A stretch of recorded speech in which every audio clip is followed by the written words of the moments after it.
अब एक illustration discuss कर लेते हैं। क्या कहा है, अम्बरीश, ललित और चारू पार्टनर्स है एक फर्म में। फर्म की कोई पार्टनरशिप डीड नहीं है, ठीक है। तो पार्टनरशिप डीड जब नहीं होती तब किसके प्रोविजंस अप्लाई होते हैं? इंडियन पार्टनरशिप एक्ट 1932 के। अम्बरीश ने कंट्रीब्यूट किया है ज़्यादा कैपिटल बाकियों से, तो वो कहता है कि interest on capital 10% per annum पे मिले। ललित और चारू उसकी बात से अग्री नहीं करते। तो ये मैटर कैसे सुलझेगा? हमें पता है इंडियन पार्टनरशिप एक्ट 1932 के मुताबिक तो किसी को इंटरेस्ट ऑन कैपिटल मिलता ही नहीं है, तो अम्बरीश को भी कुछ इंटरेस्ट ऑन कैपिटल नहीं मिलेगा। सेकंड पॉइंट, ललित डिवोट करता है full time in the business, पूरा टाइम बिजनेस का काम करता है। तो वो कहता है कि मुझे 5000 पर मंथ की सैलरी मिले, लेकिन अम्बरीश और चारू अग्री नहीं करते। क्या ललित को सैलरी मिलेगी? नहीं, क्योंकि इंडियन पार्टनरशिप एक्ट 1932 के मुताबिक किसी भी पार्टनर को रेम्यूनरेशन नहीं मिलती। रेम्यूनरेशन यानी कि सैलरी, कमीशन, ऐसा कुछ नहीं मिलता।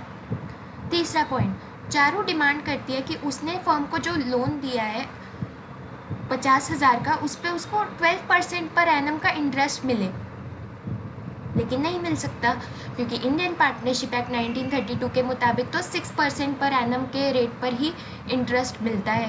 तो उसको 6% के हिसाब से 50,000 का 6% कितना बनेगा? 3,000।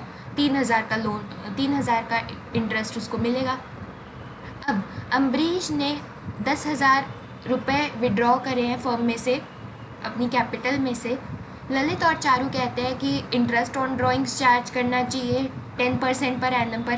क्या चार्ज किया जाएगा इंटरेस्ट ऑन ड्राइंग्स? नहीं, क्योंकि सिंपल सी बात है, इंडियन पार्टनरशिप एक्ट 1932 की ना कुछ दिया जाएगा एक्स्ट्रा, जैसे कि इंटरेस्ट ऑन कैपिटल नहीं दिया जाएगा, रेम्यूनरेशन नहीं दिया जाएगा, ना कुछ एक्स्ट्रा लिया जाएगा, इंटरेस्ट ऑन ड्राइंग्स नहीं लिया जाएगा। सिर्फ उसमें क्या लिखा है कि इंटरेस्ट ऑन लोन, अगर पार्टनर कोई लोन प्रोवाइड करता है फर्म को तो उस पर इंटरेस्ट उसको 6% पर एनम मिलना चाहिए और प्रॉफिट्स बराबरी से सब में बढ़ने चाहिए। यही हमारा नेक्स्ट पॉइंट है। प्रॉफिट 50,000 थे। अम्बरीश कहते हैं कि प्रॉफिट को कैपिटल के रेशियो में डिवाइड करते हैं। क्यों? क्योंकि देखो पहला लाइन क्या थी, Ambarish has contributed more capital. Ambarish ने सबसे ज़्यादा कैपिटल दे रखी है, वो कहते हैं कैपिटल का रेशियो बनेगा तो सबसे ज़्यादा हिस्सा तो मेरा होगा, इसलिए प्रॉफिट को कैपिटल रेशियो में बांट लेते हैं। लेकिन क्या ऐसा हो सकता है? नहीं, क्योंकि इंडियन पार्टनरशिप एक्ट 1932 के मुताबिक प्रॉफिट्स तो बराबरी से बटेंगे। अब last point, Lalit wants to introduce his son Inder as partner. Lalit अपने बेटे इंदर को पार्टनर बनाना चाहता है, लेकिन चारू ऐसा नहीं करना चाहती। तो क्या होगा?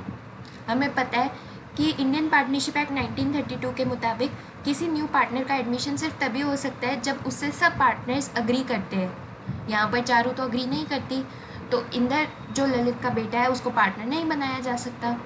ये सिंपल सा क्वेश्चन था।